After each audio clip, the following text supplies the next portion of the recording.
छोटी आयु में एक देश के लिए एक योगदान के रूप में और प्रधानमंत्री के नाते काम करते हुए उन्होंने आतंकवाद के खिलाफ जिस प्रकार से लड़ाई लड़ने का एक निश्चय किया था, उससे हम सबको बहुत बड़ी प्रेरणा भी मिलती है।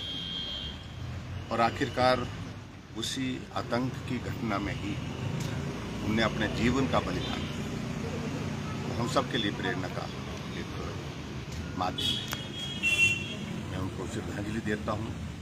उनके किए हुए कार्य जो है वो से प्रेरणा लेने के लिए हमारी जो आने वाली जो जनरेशन है, पीढ़ी है, उनसे आग्रह करता हूँ। और देश की एकता और अखंडता हम सब के लिए महत्वपूर्ण है। उस दृष्टि से आज भी उनके आतंक के खिलाफ लड़ने की उस बात से हमको प्रेरणा लेकर के आगे बढ़ने की ज़रूरत है। जिस प्रकार से ऐसी कुछ विघटनकारी शक्तियाँ देश के अस्तित्व को छिन्न भिन्न करने की दिशा में आगे और भी काम करने के लिए अभी तक मानसिकता बनाए हुए हैं, उनके खिलाफ एकजुट होकर के लड़ने की आवश्यकता है।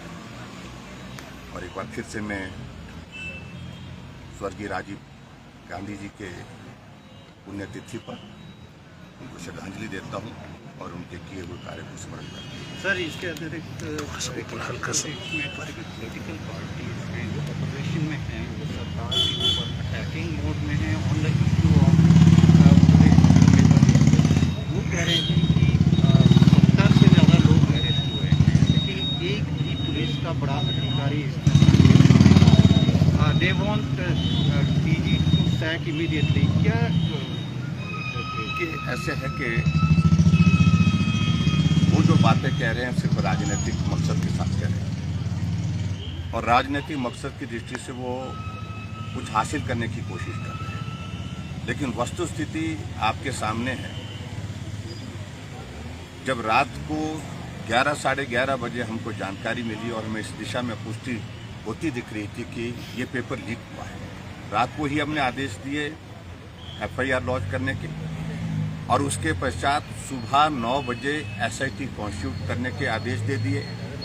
9:30 बजे मैंने जो कांस्टेबल की भर्ती का जो पेपर लीक जिसका जिक्र आया था रिटन टेस्ट का, उसको रद्द करने का निर्णय कर दिया, उसको घोषणा कर दी। और उसके बाद SIT ने, मैं कह सकता हूं कि बहुत बेहतर ढंग से सारे उस इन्वेस्टिगेशन का प्रोसेस को आगे बढ़ाया है और बहुत सारे लोगों की उसमें अरेस्ट हुई है और संभवतः जो असली जो उसमें दोषी लोग हैं उन तक पहुंचने के करीब पहुंच गई है। उनमें से कुछ लोगों को पकड़ लिया है और हो सकता है कुछ और लोगों को पकड़ने की भी बात है। लेकिन जो अब उनकी कांग्रेस वालों की जो मांग, पहले CBI की मांग कर रहे थे, अब मांग ये कह रहे हैं कि DGP का रेजिग्नेशन होना चाहिए, मुख्यमंत्री का रेजिग्नेशन। ये सिर्फ राजनीतिक मकसद के साथ बातें कही जा रही हैं। जो बेस्ट पॉसिबल जो किया जा सकता था और उस बात को लेकर के हम आगे बढ़े। और जब मुझे ये भी लगा कि ऐसे में हमको उचित लगता है कि पुलिस विभाग इंटरव्यू कंडक्ट कर रही थी और इसकी निष्पक्ष जांच पर प्रश्न चिन्ह खड़े किए जा रहे हैं, क्योंकि पुलिस विभाग इंटरव्यू भी करवा रही थी और पुलिस विभाग जांच भी करवा रही थी। ये दो चीज़ें साइमल्टेनियसली जो है वो करने पे प्रश्न चिन्ह जब खड़े हुए तो मैंने तय किया कि इसकी जांच CBI से होनी चाहिए। यही कांग्रेस के लोग कह रहे थे कि CBI की जांच होनी चाहिए, तो हमने CBI की जांच के आदेश किए। अब कह रहे हैं कि जुडिशियल जो है हाई कोर्ट के जज से होना चाहिए। ऐसे देखिए, इन सारी चीज़ों का इस तरह से कोई अंत नहीं होगा।